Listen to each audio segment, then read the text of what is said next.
हमें ये सौभाग्य मिला है कि हम कभी निराशा न धारण करें।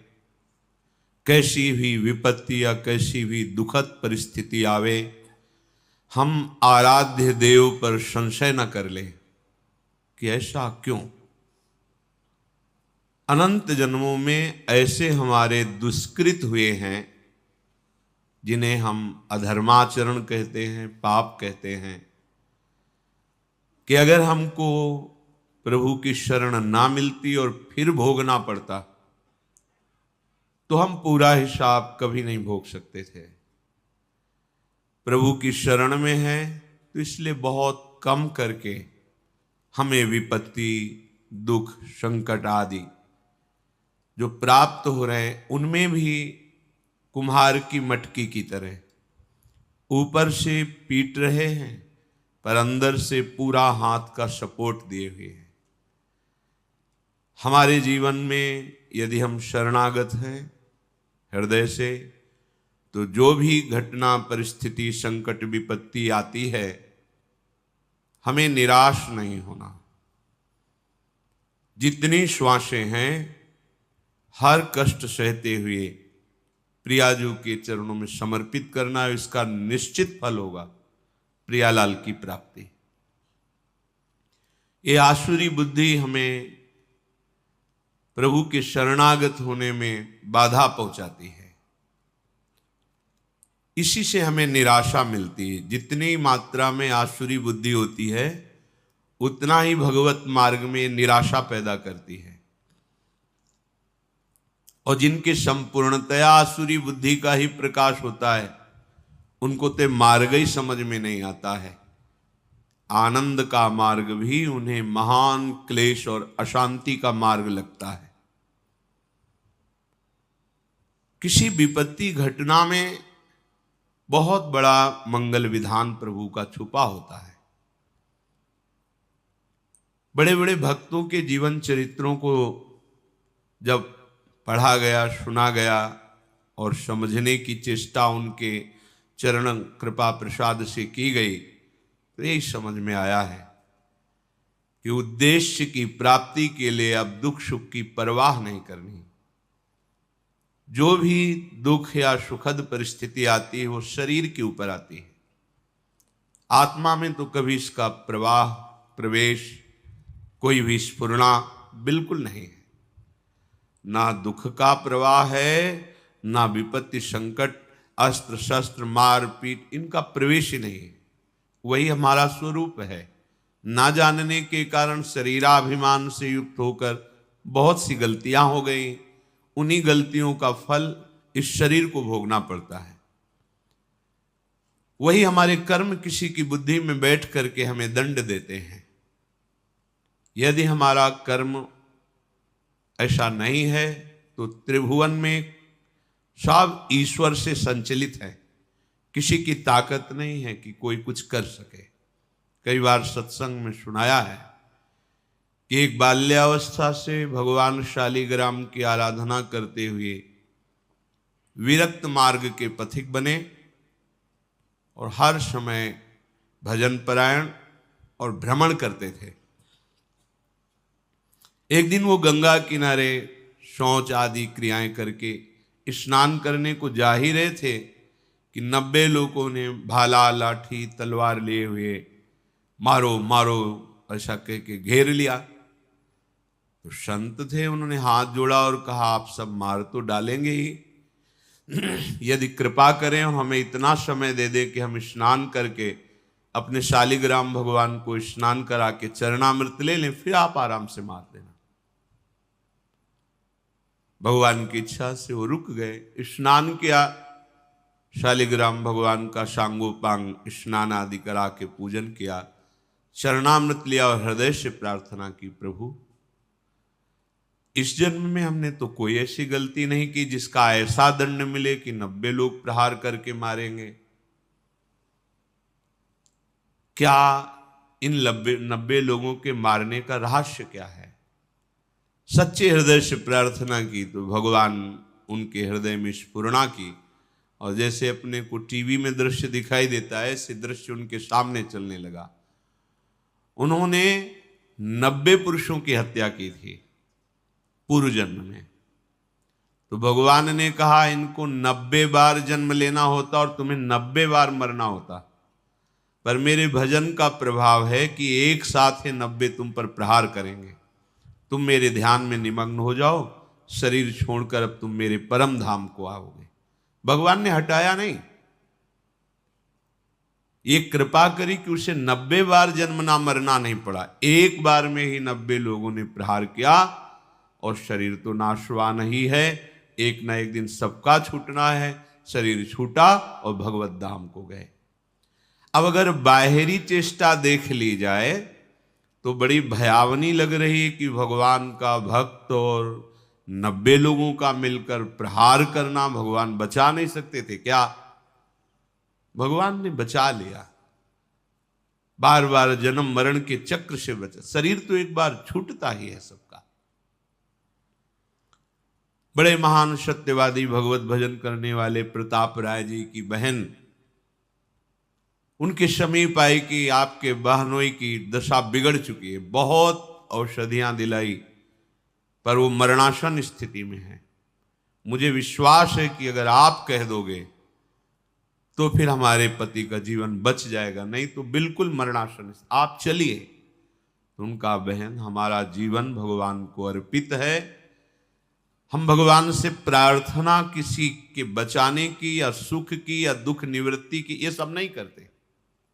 आज तक हमने कभी कोई कामना ही नहीं की अपने प्रभु से।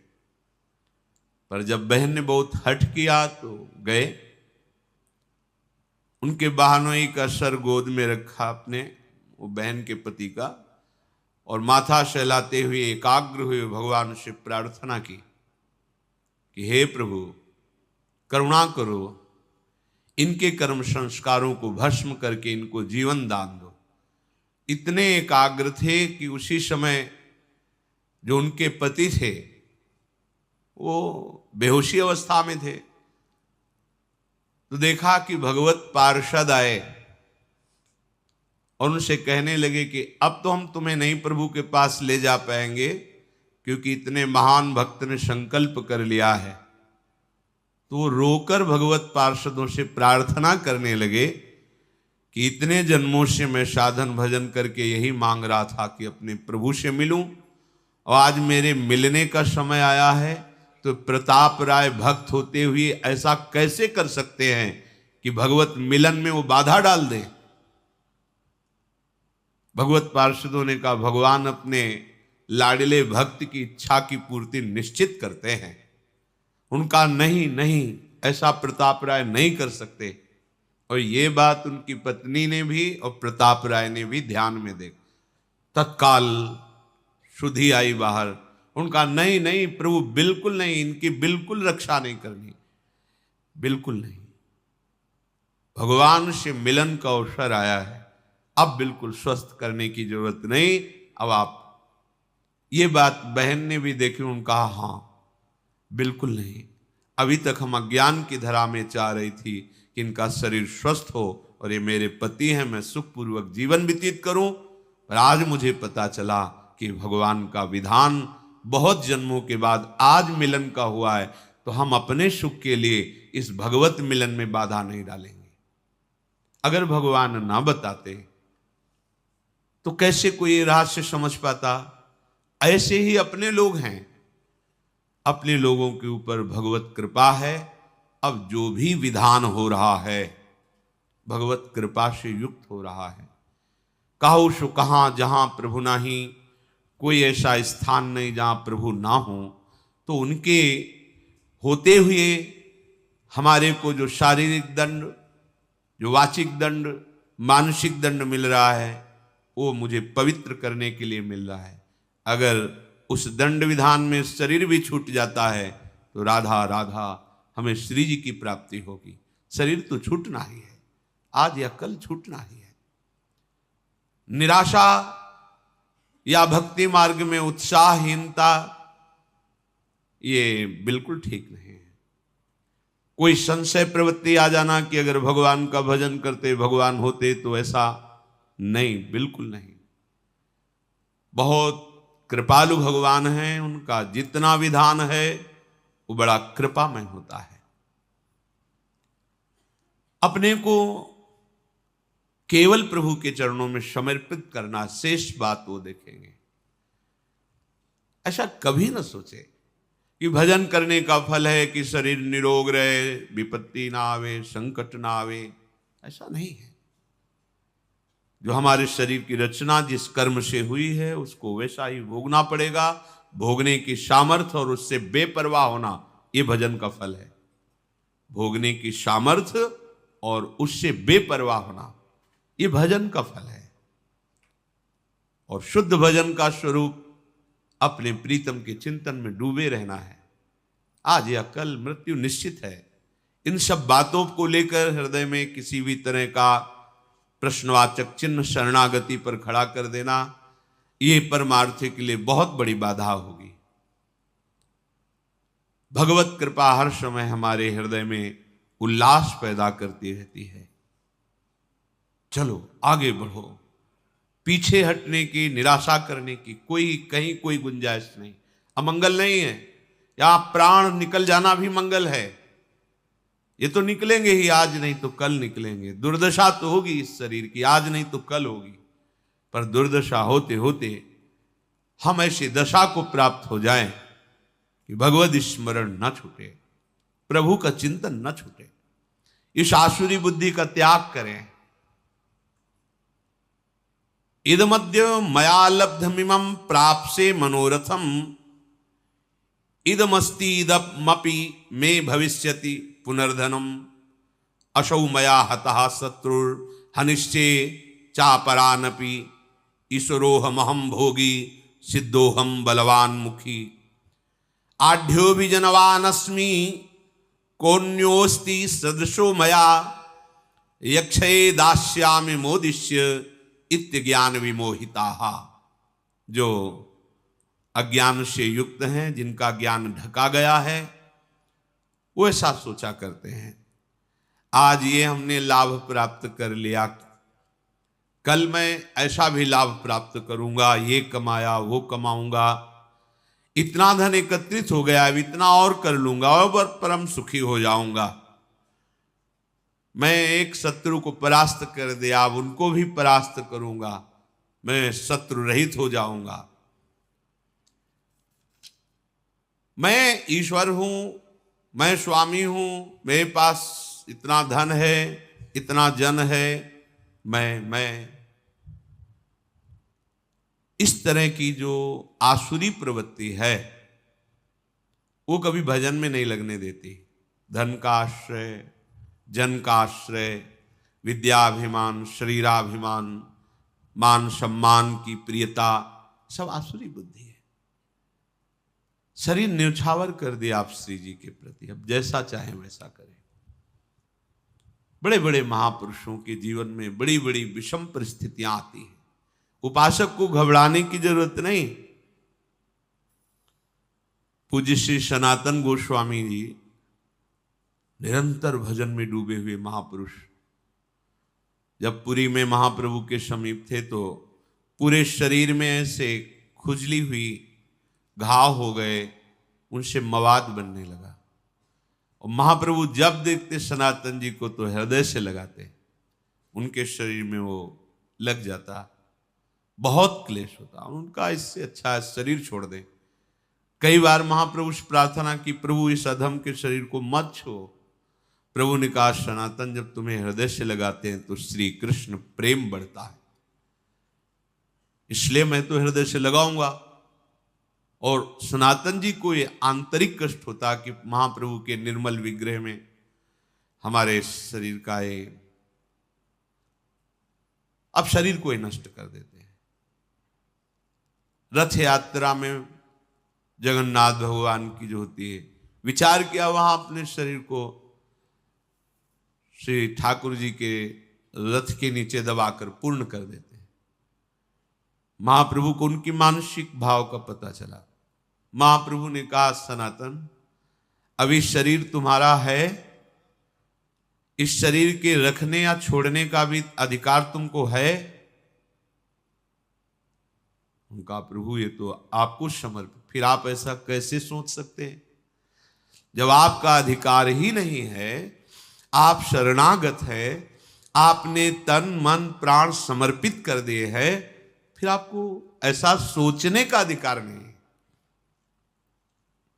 प्रभु बहुत दुख होता है जब आप आलिंगन करते हैं और आपके ऐसे दिव्य कंचन वर्ण शरीर में वो हमारे घावों का तो हमें बर्दाश्त नहीं होता। दौड़कर महाप्रभु ने हृदय से लगाया, तत्काल दिव्य शरीर वो सब खत्म। बड़े बड़े महापुरुषों को शारीरिक व्याधियां, सामाजिक विपत्तियां ये सब आती हैं। इसका तारतम्य भजन से नहीं जोड़ना चाहिए कि अगर हम श्री जी के हैं तो ऐसा क्यों हो गया, श्री जी के हैं तो क्या वो ठीक नहीं कर सकती, ये सब नहीं। हमारा उद्देश्य भगवत प्रेम प्राप्ति है। हमें अपने उद्देश्य पर दृष्टि रखना है। भगवत प्रेम का स्वरूप है प्रतिपल सहज निरंतर अपने आराध्य देव का चिंतन होना, और कोई आकांक्षा न रह जाए किसी भी लोकांतर के भोग की, किसी सुख की कोई आकांक्षा न रह जाए, नहीं रह जाएगी।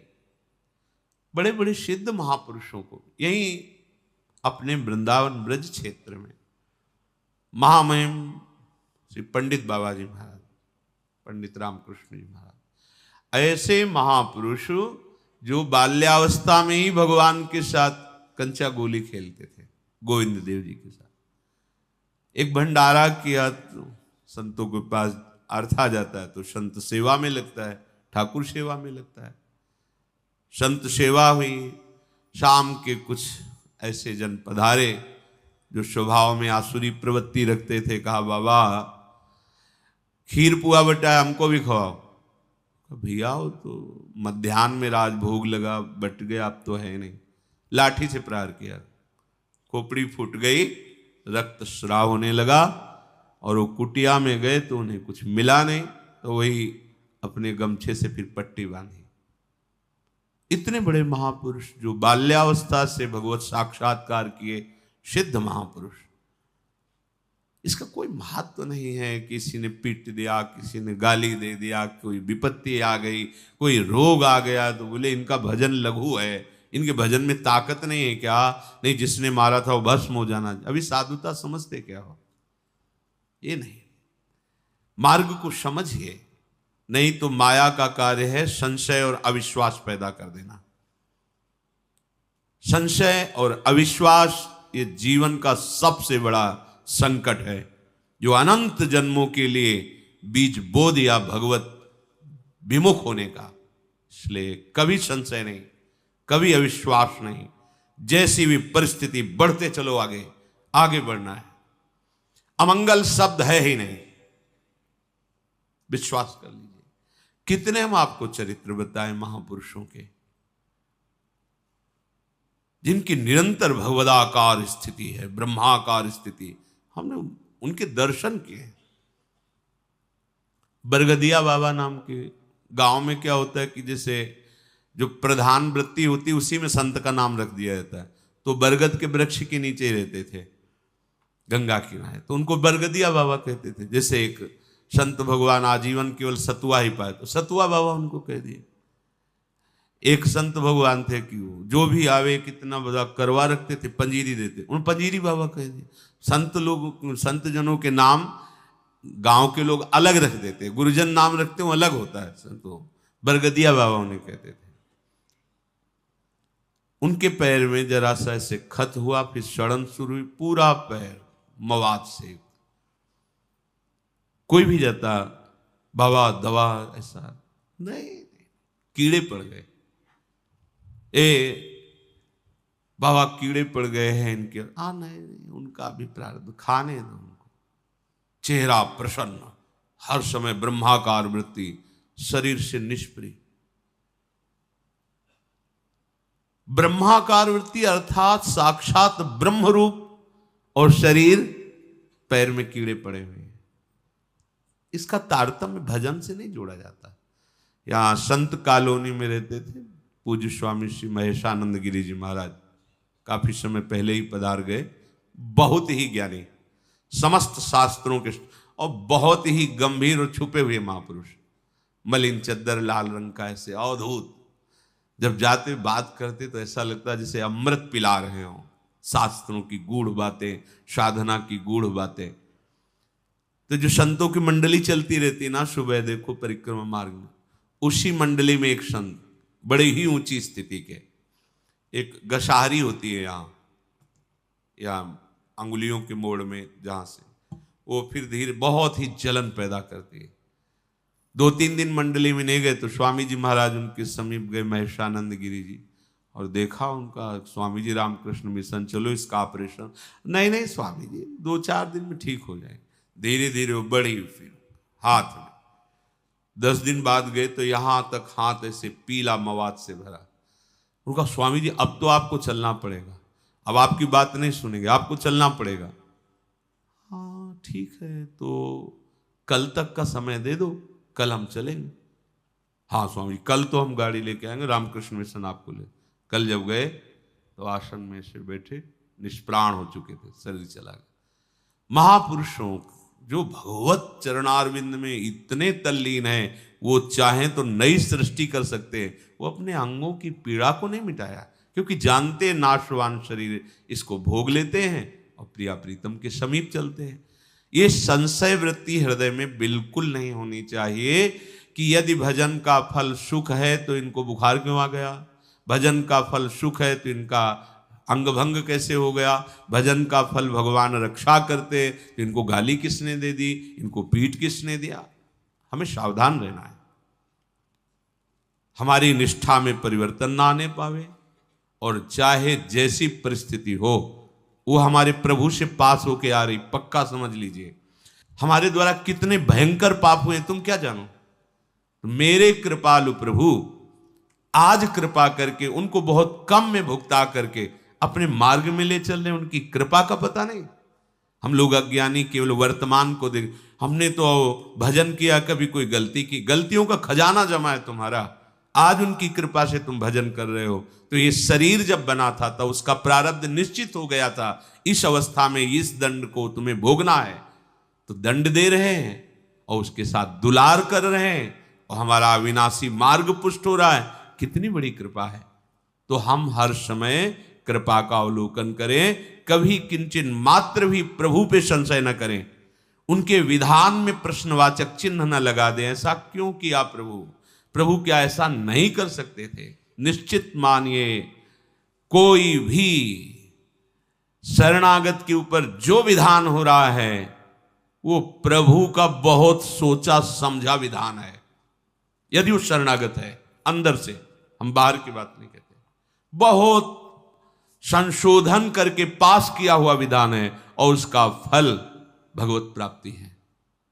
इसलिए कभी किसी भी तरह की संशयात्मा वृत्ति हृदय में नहीं होनी चाहिए।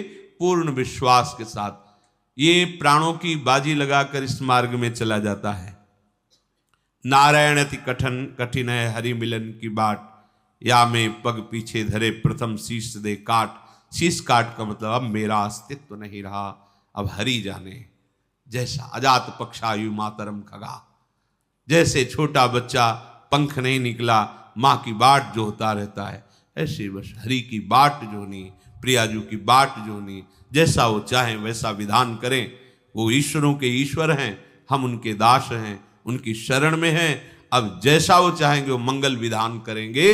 हमें निरंतर भजन में, अगर हम बेहोश हैं तो हमारी गति नहीं, हम सुसुप्ति में हैं तो हमारी मति नहीं, यदि हमें चेतना है तो हमारी गति मति सिर्फ राधा ही राधा। चाहे अंग अंग काट दिया जाए तो भी राधा ही राधा, हमारी पूर्णता इसी में है। हमको इसको लेकर के नहीं बैठ जाना कि हमारे चोट लग गई, अब भजन नहीं होगा, हमें को ये हो गया, अब कैसे हम विश्वास करें। नहीं, मायाकृत शरीर पंचभूत रचित, ये अपने अपने तत्वों में लीन होगा। पानी पानी में, मिट्टी मिट्टी में, आग आग में, वायु वायु में, आकाश आकाश तत्व में। ये हमारा स्वरूप नहीं है, ये हमारे भजन का फल नहीं है, ये हमारे कर्मों के अनुसार मिला है। अब भजन का फल मिलेगा हमारा सहचरी वपु, जिसमें न काल का प्रवेश है, न माया का प्रवेश है, और सदैव प्यारे जू के समीप। हम उसमें घाटा नहीं कर सकते। इस शरीर को नष्ट होना ही है। अगर ये नष्ट होते होते हमें प्रियाजू का सहचरी वपु प्राप्त हो रहा है तो इतना बड़ा लाभ है कि करोड़ों प्राण देने पर भी ये सौदा नहीं होता। प्राण दिए यह प्रेम न पई, प्रेम बपू जो मिल रहा है। इसलिए इस शरीर की जो हो रही गति होने दो, राधा राधा राधा, आगे बढ़ो। ऐसा शरीर मिलेगा जो चिदानंद बपू, प्यारे जू के समीप। अगर इसी पे आसक्त होकर इसी की घटना, इसी की परिस्थिति विपत्ति में फंसे रहे तो प्रिया प्रीतम का चिंतन नहीं होगा। फिर तो ये छूटेगा तो ऐसा ही दूसरा फिर पांच भौतिक मिलेगा, कोई भी जीव जंतु का शरीर मिलेगा। इसलिए बहुत विवेक की आवश्यकता है। माया अपनी आंधी तूफान चला करके आपको सत मार्ग से डिगाने की चेष्टा करेगी। वो ऐसा अनुभव कराएगी कि भगवान है ही नहीं, उसका काम है। जैसे भक्ति अनुभव कराती है सर्वत्र भगवान है, ऐसे माया अनुभव कराती कहीं कोई भगवान नहीं है। ये उसका जादू है, ये उसका जादू है। आपको लगेगा अगर कहां भगवान है, पुकारा आए क्या, नहीं आए ना, नहीं है, ये अनुभव माया कराएगी। हमें परास्त नहीं होना। आप आओ ना आओ, हमने आपसे प्रेम किया है, अपना जीवन दिया है। अब आप जैसा चाहो व्यवहार करो हमारे साथ, क्योंकि हमारा कुछ है ही नहीं, वो आपका है। आगे बढ़ो, बिल्कुल कहीं किंचन मात्र भी पीछे की तरफ कदम ना हो जाएं। सत्संग का यही फल है। हम जहां हैं इतनी दृढ़ता पूर्वक पैर रखें कि पीछे नहीं, बढ़ेंगे तो आगे बढ़ेंगे, नहीं तो खड़े खड़े पुकारते रहेंगे, आपको आना पड़ेगा। हमारे कदम बढ़ेंगे तो आगे बढ़ेंगे, अब पीछे नहीं।